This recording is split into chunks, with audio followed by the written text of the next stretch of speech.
And then I'm going to go to share the screen.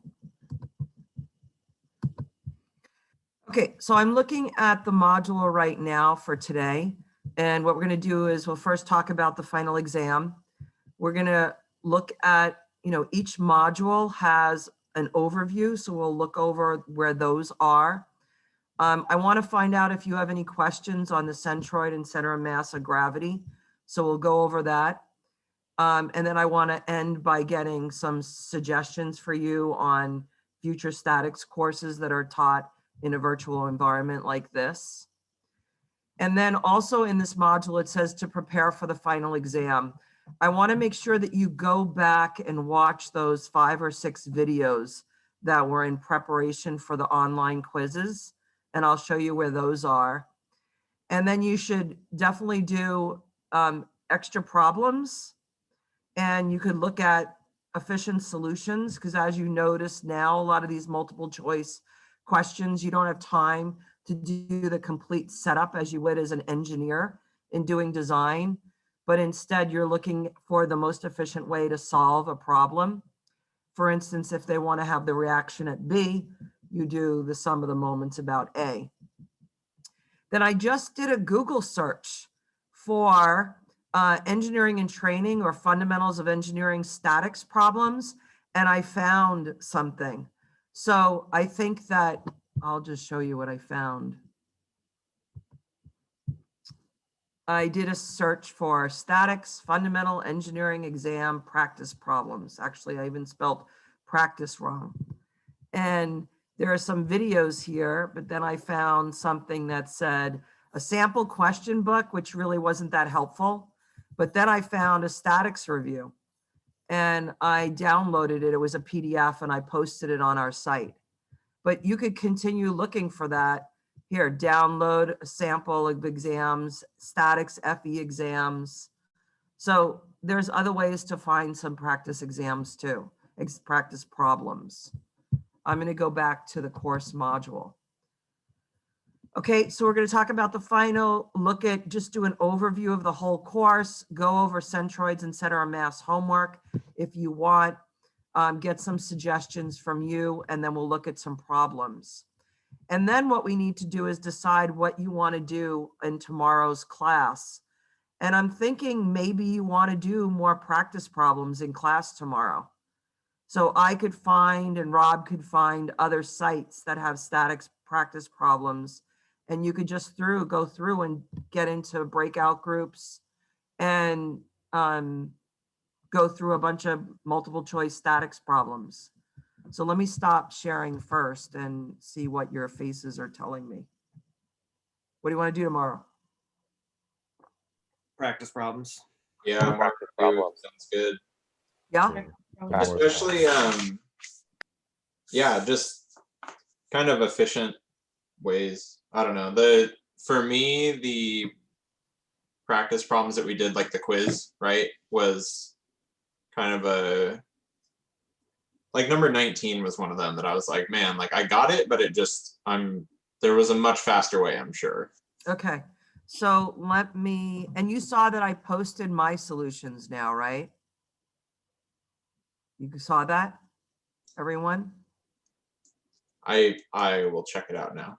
All right, well, let me make sure that I actually published it, right? That's always something I need to make sure I do. Who just said yes? Marcine? Oh, Laura, you see it? Yes. And it's my handwritten solution, right? Yes. Okay. All right. I had Andrew scan it for me and post it. So actually scan it and then he sent it back to me. So I posted it a couple of nights ago. So we could actually also go over that if you'd like.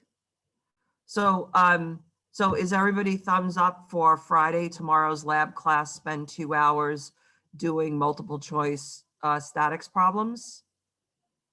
Yes? Okay. All right. So I'm going to talk to Rob tonight.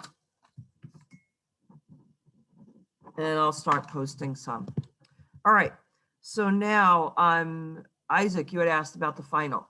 So the final exam is 20 questions and it's multiple choice and you'll be taking it online. You'll have the whole 3-hour period. So what time is that again? Is it 9 to 12? And it's worth 25% of our grade? 9 to 12 and whatever it says on there, Okay, 25. So each 25%. is 1.25% of our grade. Okay, so you get one wrong and that's 98 and a half, right? Does that sound a little high for you guys? It's, Let me go back to my, yeah, because like somebody could have like like just because of A the nature bad of day. multiple choice. okay, Yeah, hang on a just second. okay. With multiple choice, it's easy to make a small mistake, and without partial credit, it's easy to like, you know, something that would have been a 90 could be like a mid 70s. Okay, so I'm not changing the online quiz percentage, which is 10%, because some people didn't do some of the stuff. So I'm upping the in-class quizzes to 15. Well, see, you know what though? Hang on a second. I need to look at you guys. We came in with a contract. We came in with a contract of the percentages. If I now go in and change the percentages, I really need to get approval from everyone. Yeah, that's understandable. I'm not necessarily arguing in But favor. I don't mind, I mean, I know what all the grades are. So I don't mind increasing the in-class quizzes because everybody had opportunities to do redos and those grades are higher. I'm not gonna increase the homeworks, they're already 15. So let me show you.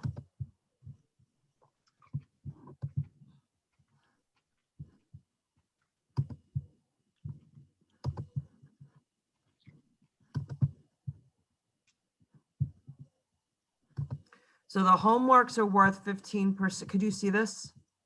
Homeworks are 15, in-class quizzes are 10, online quizzes are 10, interviews 15, lab is 15, project is 10, and the final is 25. I see what you're saying, that, you know, if you have a bad day, maybe that shouldn't be that high. And I don't mind changing it. I probably would up the in-class quizzes, but I really can't do that unless I get approval from all of you. Mhm. Because this was a contract. So what's your opinions? Could it be like personal opt-in or no? No, then I have to grade, no, then I need to grade an Excel sheet perfectly and I'm not gonna do it itemized per person. Nice try. Well, for All my right. vote, I mean, So let me stop sharing and can everybody turn on their faces or use thumbs or something? So how about I decrease the final from 25 to 20%? The reason why it was so high is I didn't give any exams. So if I decrease the final from 25 to 20, and then I'll increase the in-class quizzes from 10 to 15, do I get an unanimous vote? Give me thumbs up. It's Can I not. take 2 minutes to check my grade? Are you Yeah, kidding in me? the chat, it is already not unanimous. It's not? Okay. Joanne, I don't know if this is, I can ask, I can always ask, but what if there was like a 2-question, like you have 2 extra questions on the final that could be extra credit as Ah. like a happy medium? That sounds like a great idea. Let's do that. Okay. Cool. Let's do that, okay? Everyone? Sure. Great. I think that's a great idea. And then we're still going by the contract. Thank you. Great idea. Okay, good idea. All right, so I'm gonna go back to sharing the screen. And I thought, all right, so everybody's good? 3 hours, 9 to 12, Friday, multiple choice, taking it online, right? And at the end of class today, I need to talk to the 4 of you that are in the abroad program to find out a time we could do it, and I would prefer the night before. But I'll talk to you guys individually. Okay, so now I'm going to the modules. Just hang on.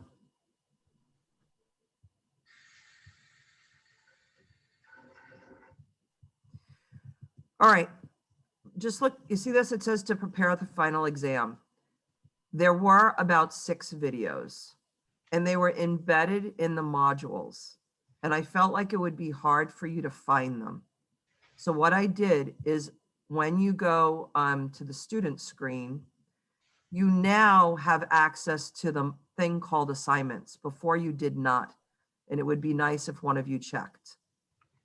When you open up assignments, you're going to see all the assignments we had: homeworks, in-class quizzes, online quizzes. And if you open up the online quizzes, inside each one of these online quizzes, it tells you which videos to watch and which modules they're in. So for instance, I go to the statics intro, and it says, please watch the following videos in the statics course orientation module. And here are the videos. The reason why I'm having you watch these videos again is because there was terminology that I used, and I want to make sure that you're leaving statics with that terminology. Now, you might have gotten the terminology when you watched the video and then took the online quiz and forgot it. And I want you to go back and learn it again. So again, go to the assignments from my screen, it's on the left side. Go to online quizzes and watch those videos in there. So I'm going to go back to the module. I confirm that we can do that. There's an extra step we have to type, or we have to click a thing that says show by type, and then it'll show those categories. Okay, great. Thank you. Yep. So to prepare for the final, watch the videos on the online quizzes. Okay. I would do problems. I would just do a bunch of statics problems, but don't do the complete problems. You know, open up a statics book, look at a problem and say, how would I approach this? Do I recognize all the reactions at the supports? Do I see the tension force? If I needed to find CX, how would I find that? And that probably might be a good idea to do in the final review tomorrow as well. And then I would do extra statics final exam prep. And I showed you where you could find that. You go on the web, you type in statics engineering and training, fundamentals of engineering exam. In fact, you'll probably see some of the final questions because I pulled the final from there. Okay. I shouldn't say from there. I have EIT and FE exams in my office and in the library at Cabrillo. And I went through them and I pulled out old test problems. All right. The next thing I'd like to do is go through the topics. Everybody's with me? Okay. I'm going to go to the top. Okay. The second module was components. You guys totally know how to do that now, and I confirmed it by this last interview. You had to find 3D components of things with given distances, and that's really the hardest, and you were able to do it. So I don't think you need to review components. Okay. Next, resultants. You know how to do resultants. You do some of the forces, some of the moments, some equals 0 all the time now. So you don't need to review resultants either. That's my opinion. Okay, next one. Setup, 2D and 3D problems. No problem. You know what the setup is. You know, given find, table, free body diagram, components, and equations. And in fact, in the final exam, you don't want to do all that setup because it's going to take too long. Okay. Next was moments. Do review solving for moments. Because on the interview, the people who got questions wrong inadvertently used the wrong distance, forgot to put a distance in a moment equation. Make sure that you're comfortable finding both 2D and 3D moments. And let me just stop sharing for a minute. Now, when you guys do 3D problems, do you use right-hand rule or are some of you still using vectors? Is anybody using vectors? I Right prefer hand right rule, right hand rules. Okay. Okay, Cool. so don't practice vectors then. Okay, just use the right-hand rule. I think there was one practice final problem when you see my solutions. I think I did one using vectors because I found it quicker because it was just one step. So you could take a look at that. But I think you're all comfortable with vectors anyway. You know, the R goes from the point you're finding the moment about to the tail of the force. Okay, I'm going back to share my screen. And remember that if you wanted, everybody sees this Thursday, September 24th, this module. If you go into the module, there's the overview. There's an overview summary in every module. So any module you feel like you need practice in, go to the overview. Remember, I wrote it initially, then we went over it and I tweaked it so that we all understood what the summary of how to solve those were. So definitely be comfortable with the moments. Moment about a line, that's the same as a moment about an axis. You already know how to do that using right-hand rule. And here's 3D problems with a right-hand rule. Okay, couples. You remember what couples are when they're two forces in the opposite direction, same magnitude, and they allow you to find the moment a lot quicker. That's a great thing to review if you don't remember it. Because if there is a multiple choice question that is two forces, same magnitude, opposite in direction, you just multiply the force times the perpendicular distance between and use your right-hand rule, and you could find that answer really quickly. So it is common to have a couple in one of these type of problems. Am I going too fast for anyone? And I can't see the chat, so somebody has to look at the chat for me. No, you're good. Okay.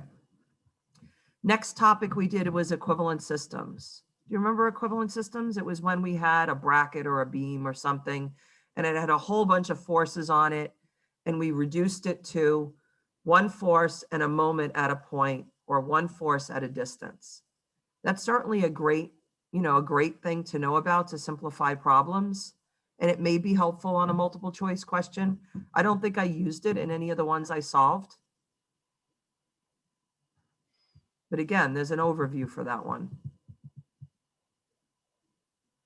Okay, now we entered in the middle of October, we entered reactions at supports.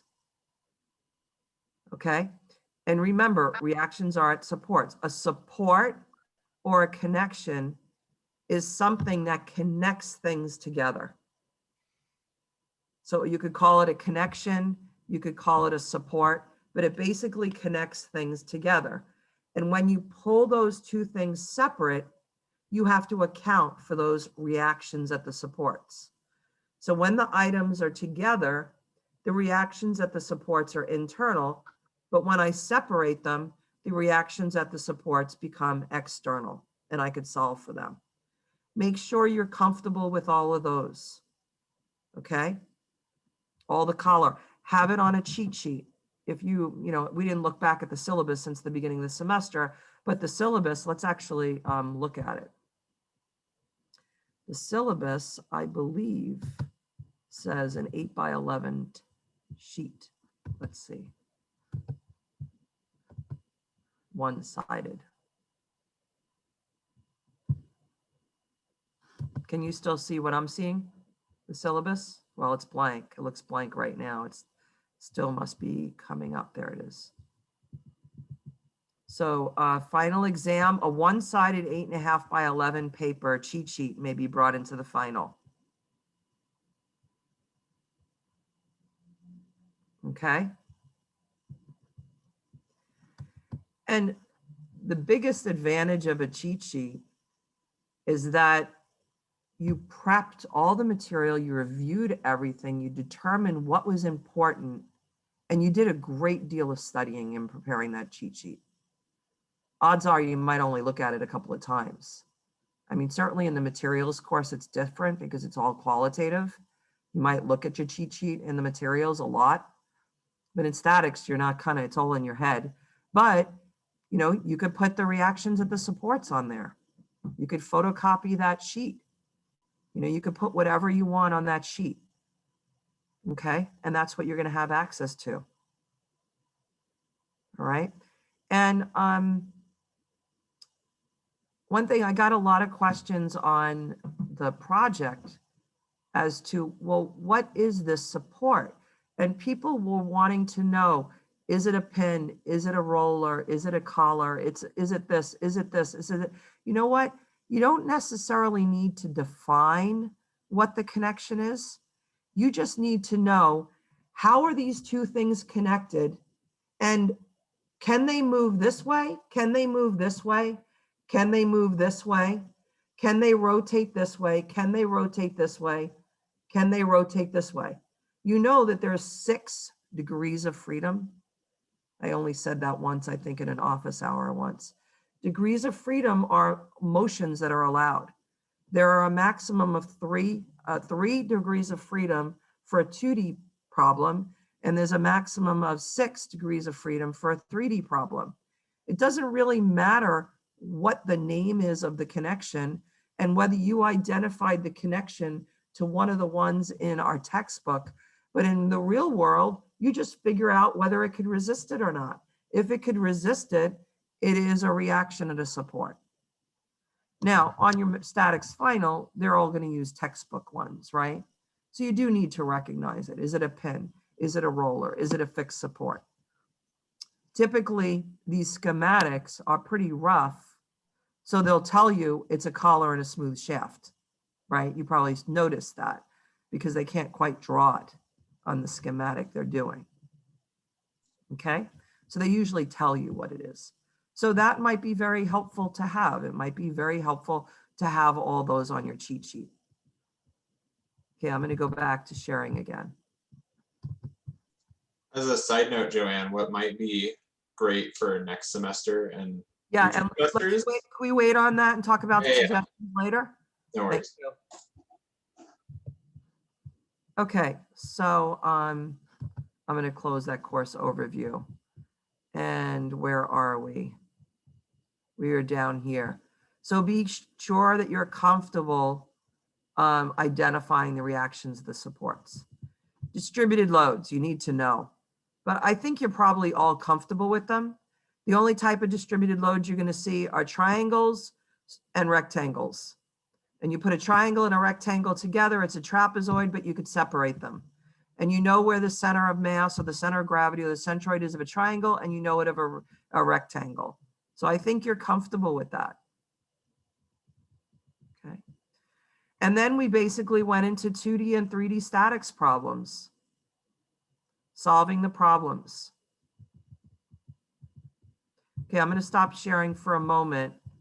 I'm going to stop right before frames and see if anybody has a question. Any questions? What are some of your questions? I could look in the chat. Okay. Okay, I'm going to go back to sharing.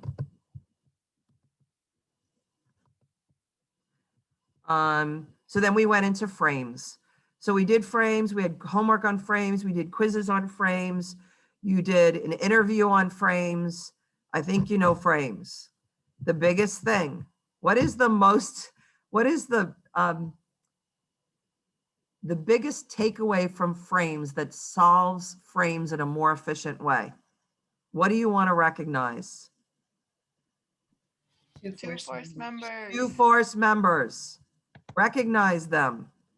They decrease the total amount of work. Good.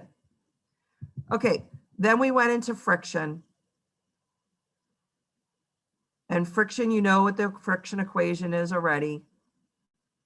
You know the friction force goes in the opposite direction of motion. And remember, we looked at problems where if you push on the side of a refrigerator, it could slip or it could tip.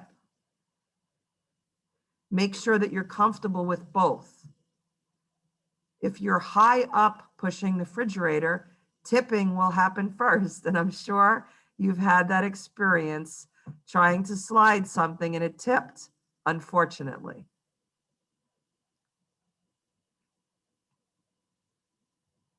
I'm going to stop sharing for a minute. What will you see on a problem where you know you're probably going to have to analyze for tipping? That it's about to move. Well, tipping or both of them, Angel, that's correct. That you can't use the friction equation unless something's about to move, whether it tips or slides. But what gives you a tip that you're probably going to have to look at a sum of the moment equation for tipping on the schematic? If it gives you a height, a distance. If it gives you distances, if it's a friction problem and they give you no distances, there is no way to do a moment equation. It's going to be a slip equation. Unless it's a circle and they give you a radius, but if they give you a radius, they're giving you a distance.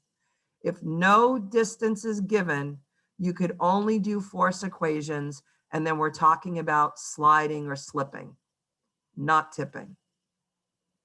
Okay, so that's like a little cheat sheet thing.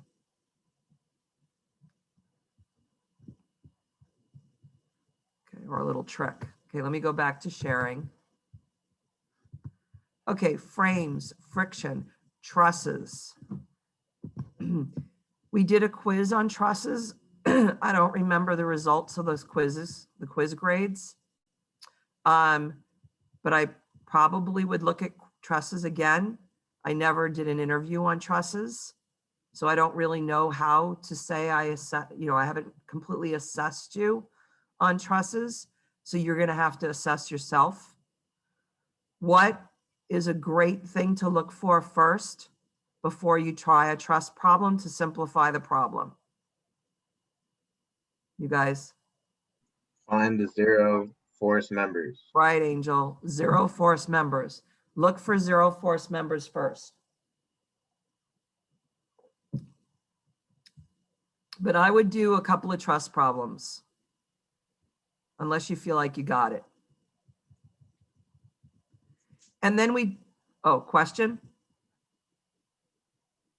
Did somebody ask a question? We could quickly review the rules for zero force member. Sure, today. I mean, right now. Yeah. Whatever. Okay, great, let's do that. So I'm gonna open this up. No, that's the lab, sorry. Let me move this over. Okay, let's pull up the zero force member rules because that gives us a schematic rather than the overview.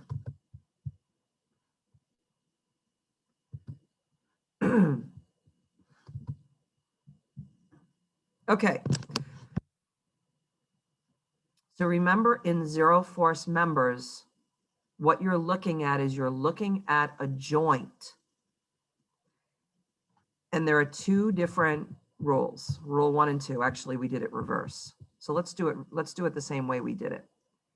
If you find a joint where there are only 3 members coming together and 2 members are collinear and 1 is not collinear, the one not collinear is 0.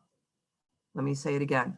One joint where there are 3 members coming together, 2 are collinear and 1 is not collinear, and there are no external forces and no external supports at the joint, BD would be 0. So let's look at the example they have up here. Here at B, there are 3 members coming together. 2 are collinear, 1's non-collinear, but there's an external load at that point. Does joint B satisfy the rule in this picture? No, why not? Tim, I see your face. You have an external load right at the There's an joint. external load at that point. But in this example, there's no connection and no external support and no external load, so BD would be equal to 0. Okay, so as soon as something is 0, I put a little 0 on here. So now I know when I look at my picture, BD is 0. And now let's take a look at D. D is a joint that has 4 members coming together. So you'd first think it doesn't satisfy the rule, but now BD is 0. It's as if BD isn't there. And now we have 3 members coming together. 2 are collinear, AD is not, and AD is also equal to 0. Okay, questions about this rule? No. Okay, the other one is not as common in real life too. Okay, this rule says at a joint, there are only 2 members coming together, no external support and no external load here. These 2 are equal to 0. Actually, you might see these in real world a lot because of aesthetically, you know, on cantilevers, a lot of times you see this in a sign rather than just seeing this. So in this case, we have a joint that only has 2 members, no loading, no external support at C, BC and DC are equal to 0.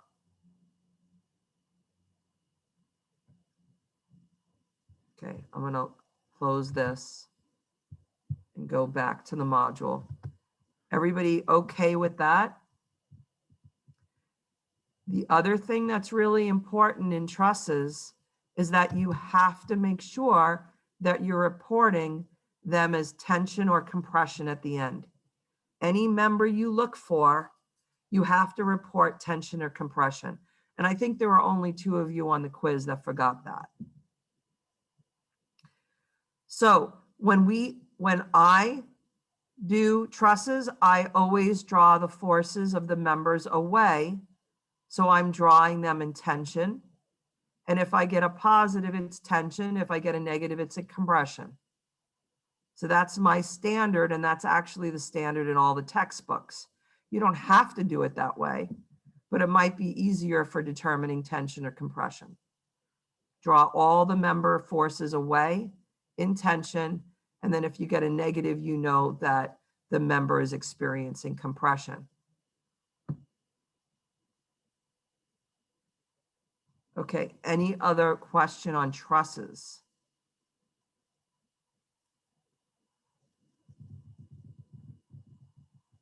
Okay, next topic was shear and bending moment diagrams. You guys seem like you have it. There are some of you who had maybe 5 out of 30 who had some issues on their quiz, but I'm assuming that you're okay now. If you did have issues on your quiz, then go through the homeworks and do them over again and check in with my solutions.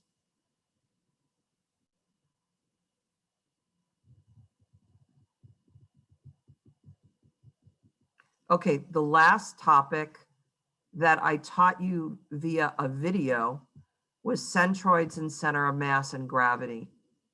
So I want to stop sharing for a moment. Would you guys like to go over that? Do you want me to do a review? Yes, I see yes. Okay. Did any of you not watch the video yet? Just be honest. Did anybody not, put your hand up, did anybody not watch the video? Okay, so everybody watched the video. So the questions that you have, are they just a review on the process? Or did you have questions about how I set up my Excel tables? You know, like I solved it all using Excel with using the calculator function, the equation function with Excels. Maria? Can we do a review of the process? Because we're not going to have Excel when we do our final, right? You're not going to need it because it's going to be a quick one. Like, did you do the two last ones, the cone? You know, you don't have to do Excel. First homework problem? I'm sorry? That was the first homework on that. Oh, I'm On the sorry. site. On the final exam practice problems, there were two problems at the end. One, oh, the cone was the first one. It was a sphere and a cone. There was a semicircle and a ice cream Oh, cone. right. The semicircle, you didn't even have to do the problem because it was only one figure. It wasn't a composite body. It was only one body. So what does that also tell you to have on your cheat sheet? Have all the centroids on your cheat sheet.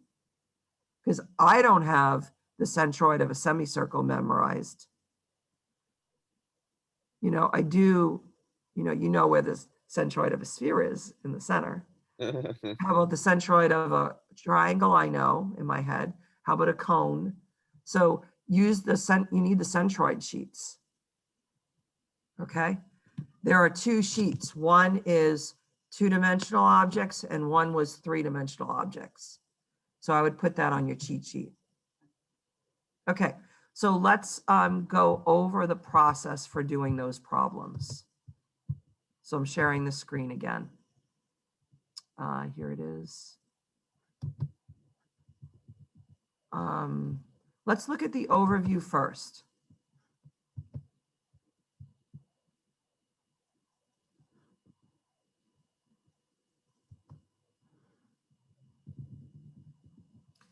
Okay, difference between centroid, center of mass, and center of gravity. So what is centroid based on? Or should we just read this? Although the location of the centroid, the center of mass, and the center of gravity are often the same, the centroid, center of mass, center of gravity are based on different critical components. Centroid is based on a body's geometry. If it's a 2D body, the centroid's based on the area. And if it's a 3D body, the centroid's based on volume. So if you have a 2D body and you're trying to find the centroid of it, you need to find the X bar and the Y bar to find the location. So a 2-dimensional body, I need to find where the centroid is. I need to find the Y distance to it and the X distance to it. If it's a 3-dimensional body, I need to find an X, Y, and Z to the center. Okay, center of mass and center of gravity are based on a material's property. Center of mass is based on mass and center of gravity is based on weight. So we already now know we have 4 critical components. We either need to be able to calculate area, calculate volume, which you might not have memorized the volume of a sphere, which I believe is 4/3 pi r cubed, which I only memorized because I taught statics so many times. I wouldn't have had it memorized had I not taught statics. So you need to be able to calculate area of things. You need to be able to calculate volume of things. You need to be given the mass or the weight. And you know the mass is, the weight is the mass times G.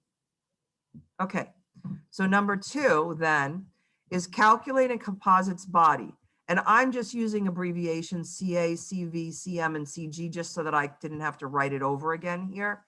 Those aren't really standard. CG I've seen before, but not the others. If a body is a 2-dimensional body, you will need to specify the X and the Y distance to it. If the body is a 3D body, you'll need to specify the X, Y, and Z distance to it. The distance is specified by X bar. It's X with a line over it. I couldn't find it to put it in here, so that's why I wrote X bar, but it's really an X with a line over it. I did find it in a picture though here. So when you're calculating these for a composite body, I gave one example. For the center of gravity, you are going to sum up the weights times the X bar for every individual body, And then you divide it by the sum of the weights.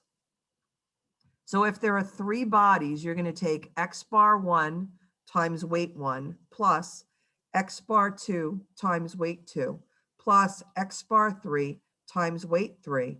And you're going to, divide it by all 3 weights together. And that's the same for the x, the y, and the z. I'm giving you an example where you're calculating 3 of them. Okay. The center of mass is going to be the same equations, but instead of having weight in it, you would have mass. And I realize that mass is actually abbreviated small m, not capital M. Capital M is used for moments. For the centroid of volume, it's the same exact equation again, but now you're summing up the critical components, not weight, it's volume.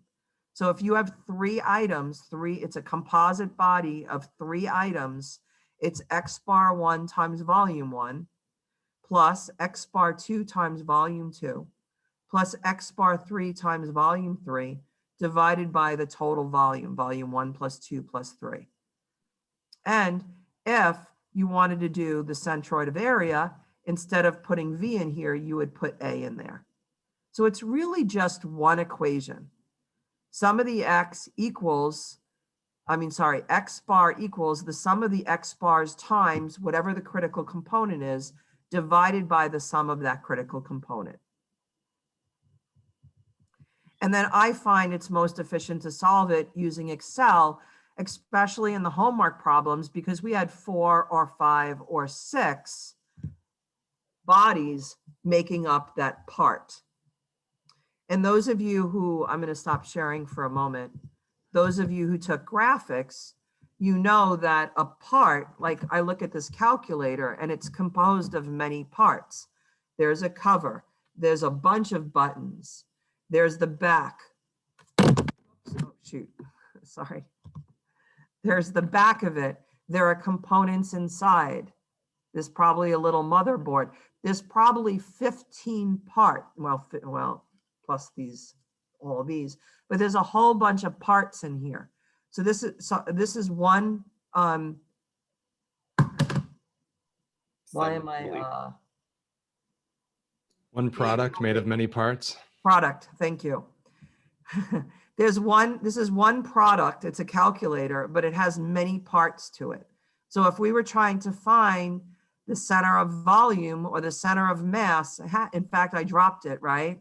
Maybe I wouldn't want to know what the center of mass is, the center of gravity. The center of mass or center of gravity, I'm going to have to take each one of these parts and find its X bar, Y bar, and Z bar, and multiply it by each of the masses of each of the things. And the homeworks were good. There were, I think, 4 of them. So I would say if you need more practice, do that one, do those, although those are much longer because there's many parts. In an 8-minute multiple choice question, the maximum you could have is 3 parts, right? And if you look at my solution for the cone and the sphere, it was very quickly done with one equation. X bar is equal to X bar 1, weight 1 plus X bar 2, weight 2 divided by weight 1 plus weight 2. And I think it was mass, not weight for that problem.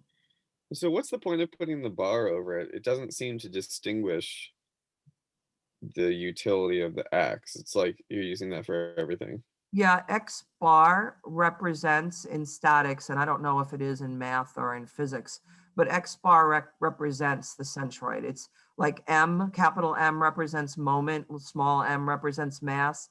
X bar represents the centroid of something. So the centroid of this one part would be called X bar 1. This would be X bar 2, X bar 3, but the X bar of the whole product would just be X bar. Would be just X bar. Okay, that's fine. Okay, so if we go back to the equation, I'm going to go back to what I was sharing. It actually would be nice. Actually, this equation isn't so great because they should have put N. It should be, hang on a sec.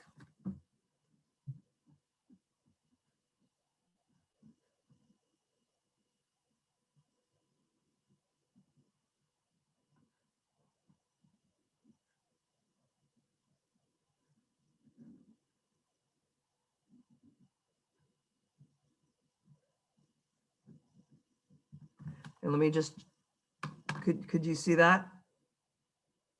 How's that? Did I do it right?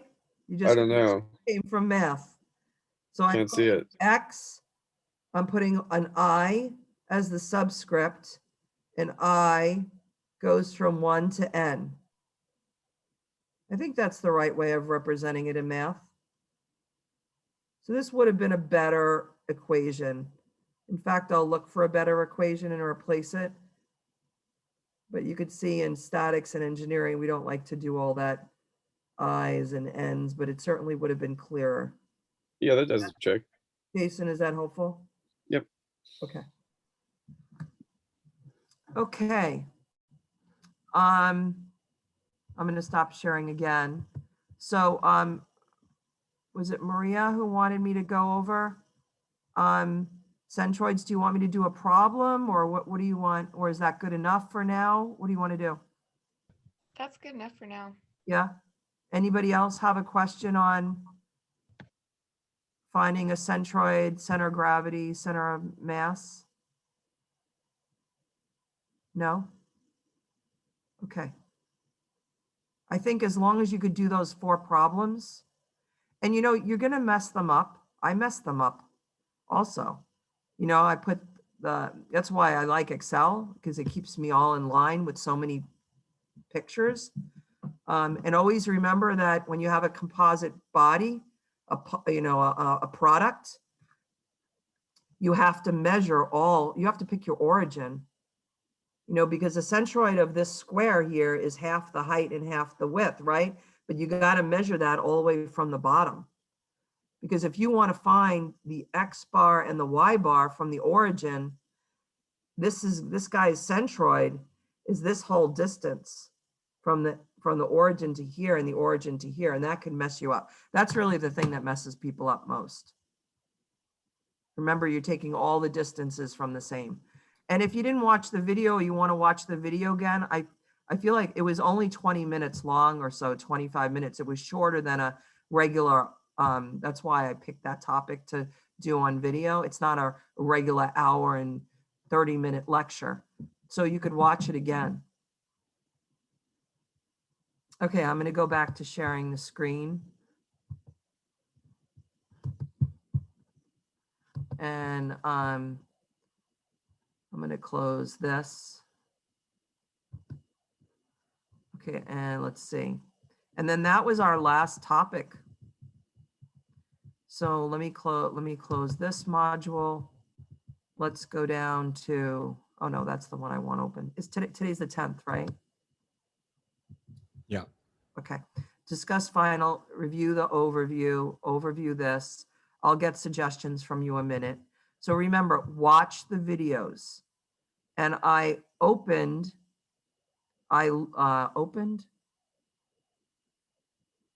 posted, I don't know what it's called, but you are allowed to look at all the assignments now, right? So go into the assignments to see the online quizzes so you know which videos to watch. Because you guys, a very easy question for me to ask is, what's the name of this load? And the answer might be distributed load or point load. That saves you 8 minutes for another problem. It saves you 8.5 minutes. So make sure that you're comfortable with all, I'm going to stop sharing. I want to see your faces. Make sure you're comfortable with every single thing in those online quizzes. It's make sure you're comfortable with every topic in the video for the online quizzes. What is motion? There's linear motion or translational, they're the same. And then there's rotational motion, right? Recognize loads. What else? Pulley problems. I don't think that the practice final did not have a pulley problem in, but there's definitely going to be a pulley problem. There was one. There's one? Okay. It was pretty basic. Make sure you understand those pulleys. These are going to be quick going through problems for you. Let's go back and look at the online quiz topics.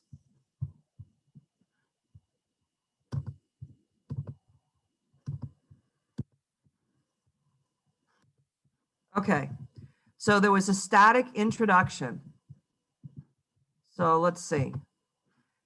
Motion, there was a video on motion, a video on dot product, video on visualization in 3D, and and a video on direction angles. So that was one of them.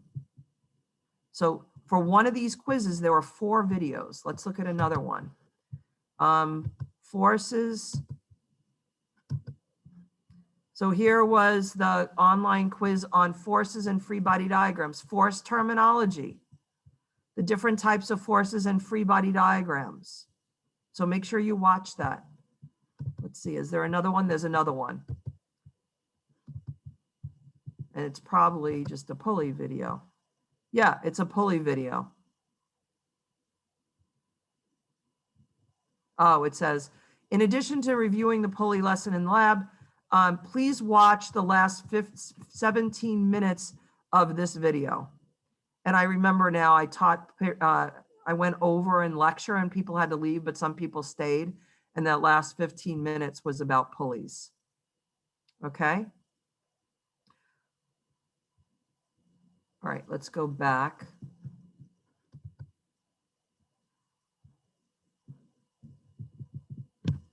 Okay, so watch those videos, do problems, look for efficient solutions. I posted some extra statics problems, and then search the web.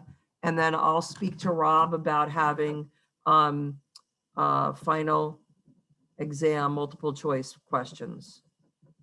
And we'll do breakout rooms. Do you want to do breakout rooms or no? I'm going to stop sharing. Do you want to do breakout rooms or do you want to do work on it all together? Well, you tell him, okay? He might have his own idea. It's his choice and your choice.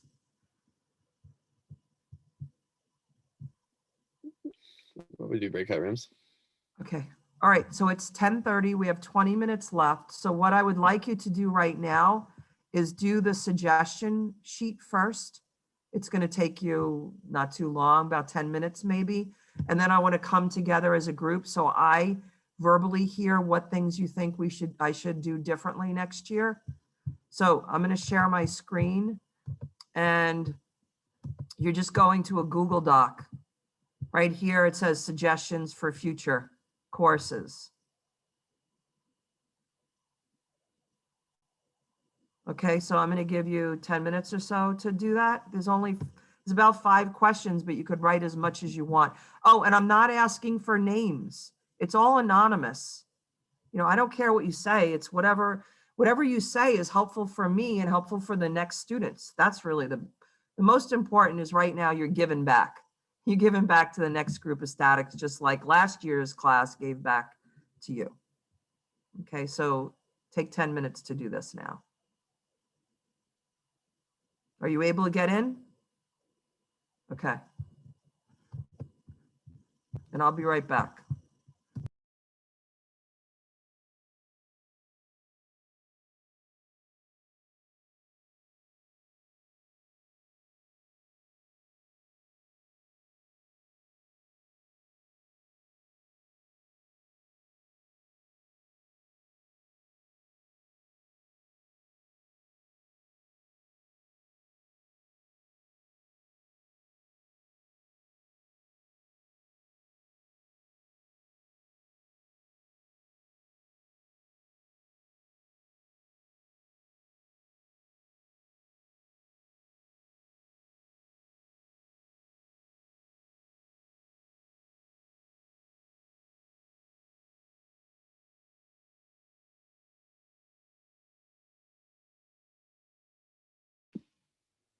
Mine says to request access. Is that saying that for anybody else?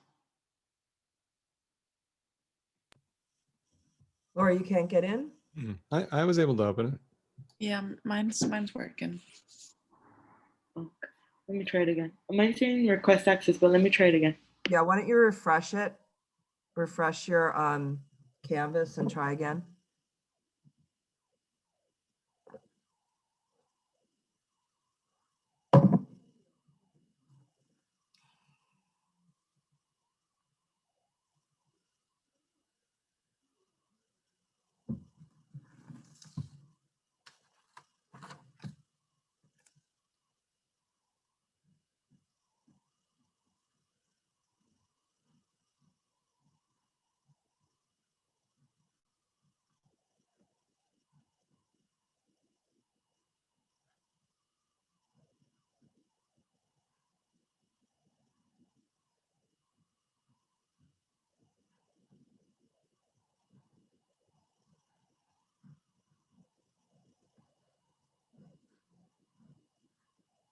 Sorry, what module is it in? It's in today's module.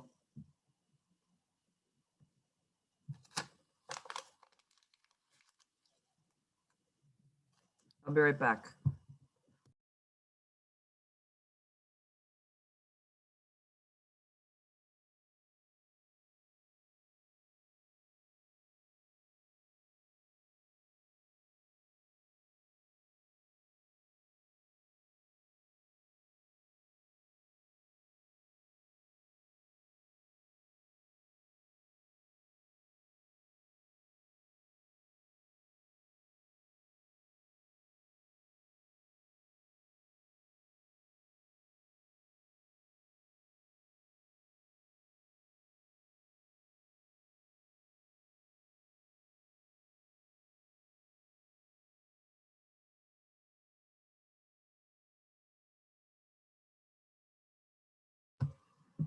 Laura, you in now? Yeah, so listen, I just refreshed.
Oh.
How you doing? Need a little more time? More time, okay. Just a little bit. It would be most, if there's something that we should go over as a class, it would be most practical for me to finish this at another time. It's going well, but it'll just take me, you know, Okay, that'd another- be great. You could finish yeah, it. I have no problem doing that Yeah. for the sake of coming back together. Well, I just really wanted to just go over suggestions because when somebody has a suggestion, then it stimulates somebody else to come up with Oh, something. yeah. That's all Mhm. I was planning on doing. We only have a little bit left. What I am doing while you're doing this is I'm looking at other practice problems online for the statics problem. So I'm just looking. I just found some.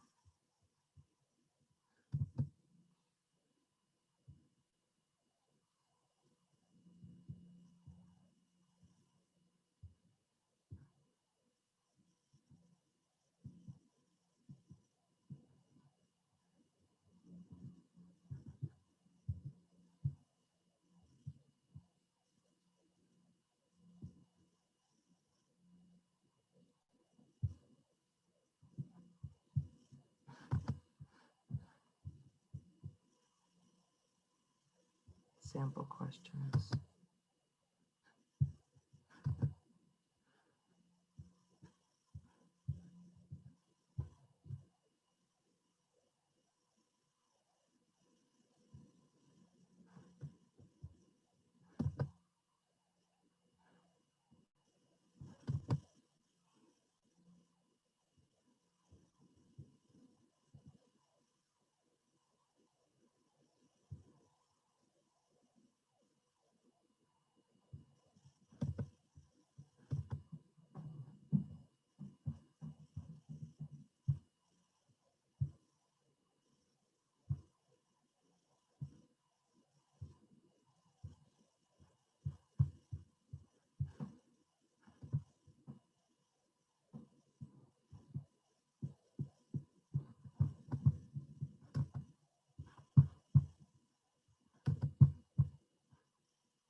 Anybody still working on it?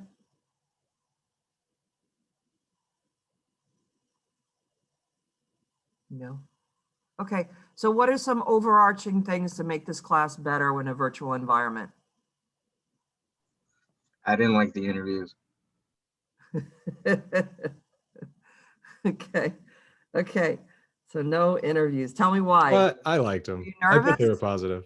I disagree. I like them. I like the interviews too. I like the interviews I too. also like them. I'm neutral because there were definitely times that that I got that like doing it in person allowed you to see like my thinking in a good way, and there's also times where being watched and prodded caused me to double think something that I was confident on and was actually correct about, and then I like double thought it and like actively lost points.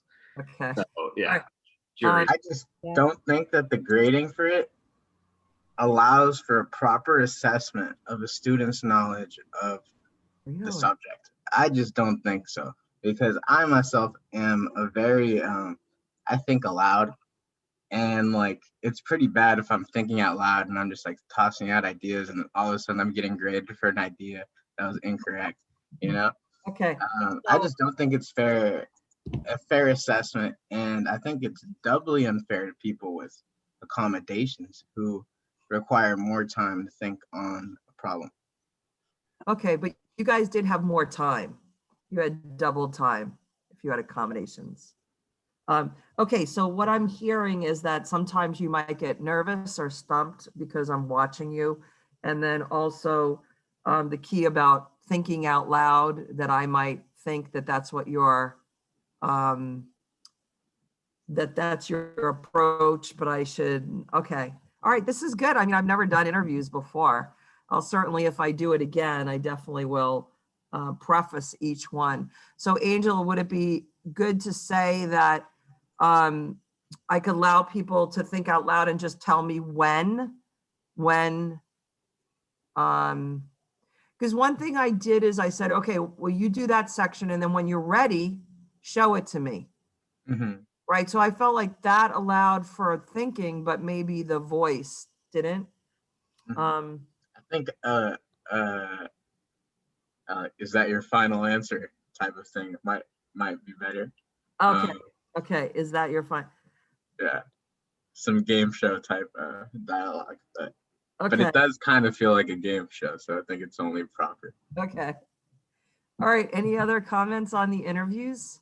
I want to say I Yeah. really like the interviews because, I thought they were good. like, even if I didn't get the answer right, I felt like I was able to convey like my thought process to you, and there's a lot more opportunity for me to get credit for understanding how to go about doing it rather than like just on a test, especially a multiple choice test where I can make a small mistake or two and get the whole thing wrong.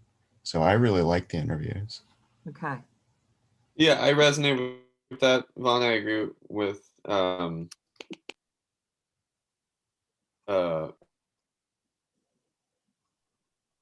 we go. Feeling like I had the opportunity to explain my thinking and how I was approaching the problem and the problems that I was having. You know, I mean, all that is essentially like showing your work on a test. Hmm. And there was, you know, I've never had that experience. So I really, it was really actually a lot of fun for me to have that kind of three-dimensionality of showing your work. yeah. Okay, so there's definitely a spectrum of responses. Yeah, you like Marcine, you said you like that too. What I really liked is, even though it was 15 hours to do it for 30 students, 15 hours is way more than 4 hours of grading. I felt like there was a lot more learning going on than, at least for me, it felt like it was it was a good use of my time to be able to be one-on-one with each person and anyway, have more opportunity for teaching. I do feel like that one-on-one element is really unique, and I feel like I know I learned, or it's just like it's helpful to be able to go through a problem with someone, but sometimes, you know, and like learn from it, but sometimes it felt kind of, I don't know, there was like an instant for me, for example, in an interview where it was like it was almost a new concept, and you were teaching it to me like during my interview. Oh, okay. On the first one, and I was kind of like, whoa, and it threw me off, and I definitely like got a not as good of a grade as I would have liked to Okay. on that interview. Maybe got you nervous. Same. I did think it was a very good teaching experience, just not the best assessment experience. Assessment, right? Yeah, you're repeating that. Okay. Yeah, Good, thank Joanne, you. I would recommend like as replacing that for like an exam or something that you did, maybe having the interview be like half of the exam, then maybe like another written portion as like a second half. So you're kind of balancing like what Isaac and Angel is saying about having like a kind of a better balance of assessment. That sounds great. Thanks, Matthew. Yeah. Okay, what are some other things? Well, actually, if one quick more comment on the interview, I think that it's valuable. And by the way, to the class, like I didn't do great on the interviews, actually, but I think that they are valuable experience because I've had technical interviews and they're a lot like that. So having practice in what feels like a much safer space with you, where you're like you're just like so on our side, you know, you're rooting for us, and just having that practice of, you know, thinking verbosely, like approaching a new problem. You're going to have that if you ever have a technical interview, you know, which likely you all will. That's what it's going to be like. Interesting. start now, That's interesting, Jason, that you mentioned that. That's true. And I didn't even think about it as an interview being a preparation for your career. But yeah, I mean, I figured that's what the whole thing was. yeah, actually, I didn't even think of it that way. But that's great. I also think that you're already testing us by doing the quizzes every week. So we're kind of already being tested. So I think that the interview is just like a reinforcement of what we've been learning. Except like, I think in one of the interviews, I caught my mistake while doing one of the checks. And I think that got counted against me, but even though I caught it later, but I still think it was a good learning experience. Catching a mistake in a check should be extra credit. Yeah, if you use the check successfully, that should be good. Okay, what other things? The online quizzes, in-class quizzes. Hey, don't run the lab at 8 a.m. again. That was no fun. Yeah, well, I mean, Rob works, right? So I have to pick, if I pick 10, he missed a couple of hours of work. So, There's a lot of studies about students not getting enough sleep, especially right now because life is stressful. I think it's extremely worth it to move Rob's schedule to not make an 8 a.m. lab. okay. All right, I'm writing it down. As far as the online quizzes and the in-class quizzes, I like taking in-class quizzes every week way more than doing a midterm. I thought that was like a much more effective way to test us. And beyond that, I thought it was really cool that we go back and correct our exams and turn them in to get some points, because I think that's where the real learning happens, is like getting them back and like giving us points for correcting them is an incentive for us to actually go back and redo our work. Right. And I think that's really helpful. I learned completely that agree with that. Vogel in chemistry, she retired, but she did that. She allowed students to do redos. And I thought that's a great way of more learning. It just takes more to grade, but it's a great learning. Matthew, you were going to say something? Oh, I just completely agree with Maria. I think that was a really, really great strategy. Okay. Okay, what about the lecture, the way I'm teaching, synchronous and taping it, and people who can't come could watch it? How's all that? Daniel? That's been great throughout the semester for me, honestly. I thought you've been doing a really great. Okay. Agreed. I definitely haven't had any other teacher this semester that has done it anywhere near as good as you. Oh, thanks. Yeah. Agreed. Okay. Yeah, especially the calling, like going through the order. Other than I feel bad for Imani 9 out of 10 weeks, but yeah, going through the order helps keep us engaged, and I appreciate your kind of like loose mandate of cameras on, where it's like it's okay for the cameras to be off, but you're encouraging them to be on. Yeah, that's very helpful, because basically nobody else does that. Okay. Yeah, I mean, very few other people mandate live lectures too. Oh, So okay. I think Carlos is doing live lectures next semester, but Okay.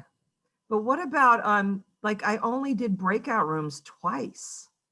I felt like there wasn't time to do that, because if I do the breakout rooms, that I can't teach as much. But that's what lab is for. Yeah, that's what lab is for. Agreed. And the lab was great with that. Like we had time we did breakout rooms common with Rob, and it went well.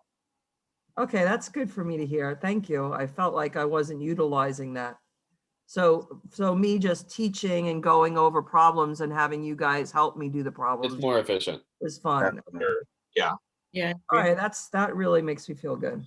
The Okay. breakout rooms with, a couple of students and a new concept rarely feels productive. Okay. And I was also gonna say- not recorded during the Zoom recording, so it's nice to Hey, keep everything. hang on a second, Marcine, because I was just writing that down. So breakout rooms are not good for a new concept. Okay, what was that, Marcine?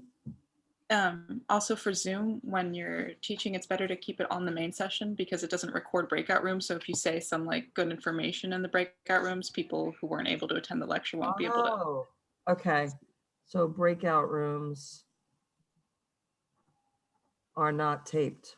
Yeah, I mean, I like the idea of just like the lectures are the lectures, and like we work together in lecture, but we're not, yeah, like the others were saying, the labs is where we can do kind of the breakout rooms and work with each other. But in the lecture, it's like we're there for your expertise and for what you're there to teach us, Okay.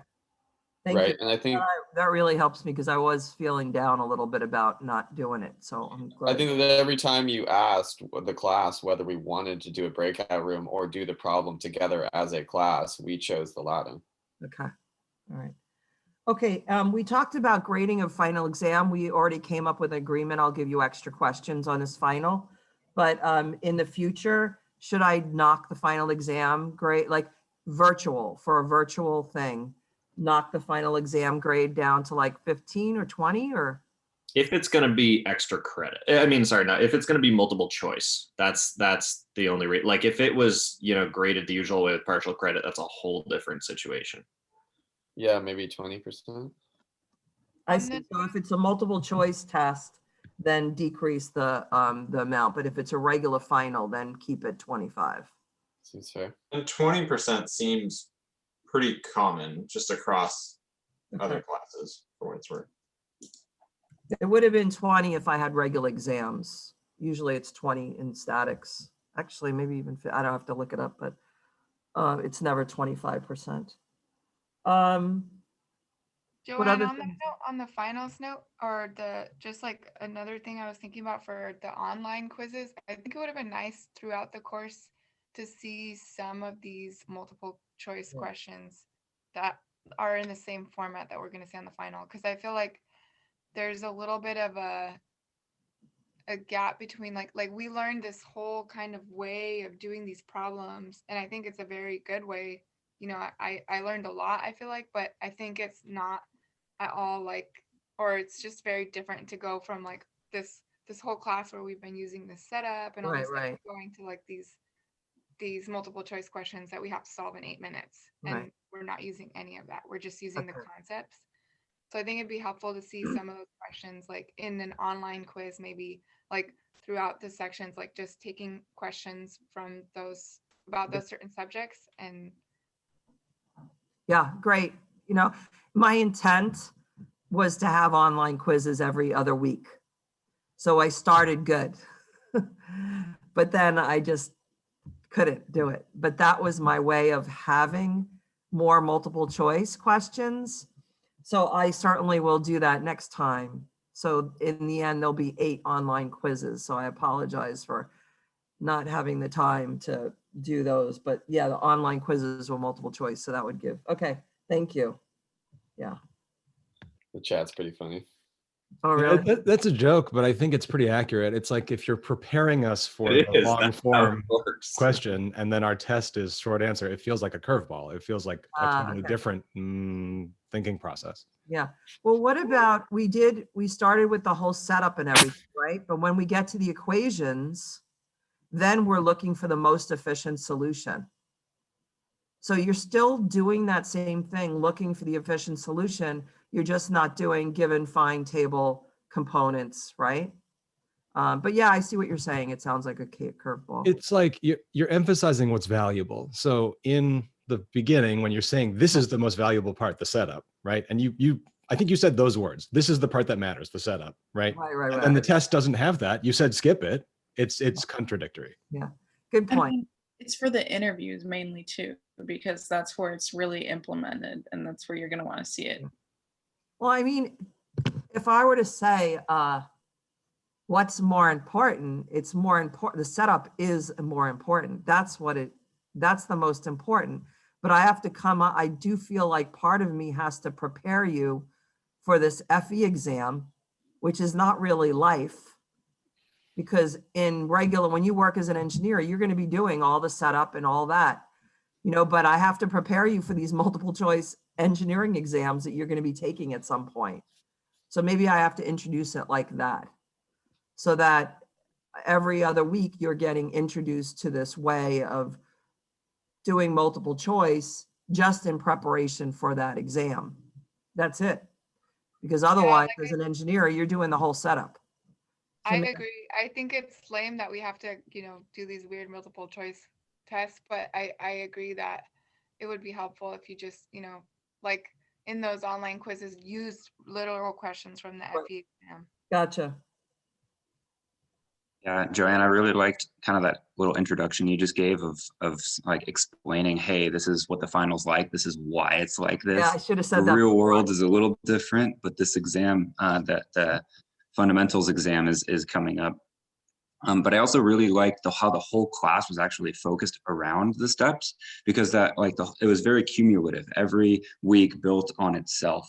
And the steps really helps kind of bring that together as, okay, step 1, step 2, step 3. And then you kind of building up to the final as like, all right, all these steps, point like how to get from here to here. And now we're going to take all of that and I'm going to make you get on, like kind of move on the ball of your feet, so to speak, and kind of move in a way that you haven't really thought. Good point. I have to introduce it better. I will. Yeah. It is solely multiple choice. Well, why is the FE exam multiple choice? It's because they could grade it fast. They still take 4 months to give you back the result, but That's it. The system's wrong, not the teaching. That's it. right. So, but also so we have in engineering, we have decided to give all our final exams multiple choice to prep you for this FE exam, but also to get you your grades back faster too. Imagine having to grade all those, I don't know. So, but yeah, we need to make sure that we're prepping you during the semester to do these online, these multiple choice questions in preparation for the final, which is in preparation for the FE exam. Got it. Good. Joanne, are you going to have office hours tomorrow and next week or not? Definitely tomorrow. Next week I can too. Maybe you could, I have it on my schedule. That's my plan to have the office hours. So I think I would just leave it and say yes. Okay. Yeah. I need to take off for an exam, but I will check in one of those. Yeah. So every day, but I don't have it on Friday of next week because it's after the final. Gotcha. So next week office hours are just Monday to Thursday. Okay. Thanks, Joanne. Okay, you guys, thanks for the feedback. Please finish it and press submit or whatever you have to present, press. And then I'll talk to Rob today about tomorrow and then come to office hours if you have any questions. Thanks, Joanne. Okay, thank you. Bye. Oh, I guess I could stay on. Oh, I have to You talk. want to talk to us, right? Yes, I need to talk to Angel, Danny, Edgar. Who's the fourth one? Victoria. Oh, she's not here. She's not Okay. here. All right, so are you guys available Thursday evening, the 17th, to take the final? So this is Danny, Angel, and Edgar, the abroad students. Yes, that's what I was planning on taking. Okay, actually, what time on Thursday are you available to take it? I don't have any work at all through the STEM Center or the MLC at all on Thursday, so I should be clear to do it up. So Angel, you're free after 2. Danny, how about you? I think I can, yeah, after 12, I think I'll be on whenever. Okay, and Edgar? We can't hear you, Edgar. I can't hear you even though you're not on mute. Damn it, I suck with this microphone. We can hear that. That we heard. Oh, damn. All right. Okay. Yeah, if I manage to solve my physics final by Wednesday, When's your physics final?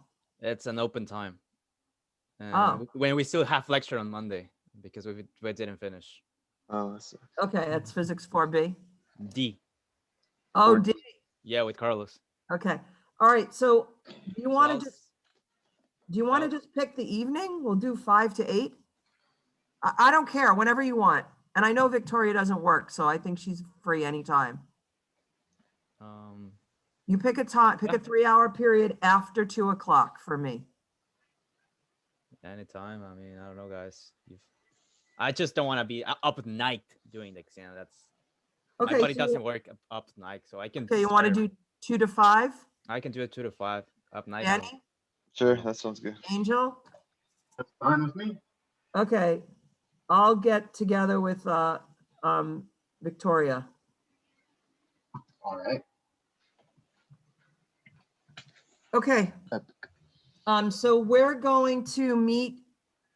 I'll make a Zoom thing. We're gonna meet in Zoom. Okay. I'll Today add for one right the. now, okay? Oh, I see. Right. Okay. Okay, great. All right, thanks. All right. and, And Joanne, oh, you want us at 2 o'clock? Do you want us to meet you in your office hours for the Guildman Scholarship? Oh, yeah, today, yes. Yeah, I'll see you today too. Okay. That's your office hours, right? It's actually after my office hours, but I'm in the STEM Okay. center. Okay. Okay, thank you. Yes. Okay, See bye. you then. Bye. See you then. Goodbye, everybody. Bye. Have a good one, y'all.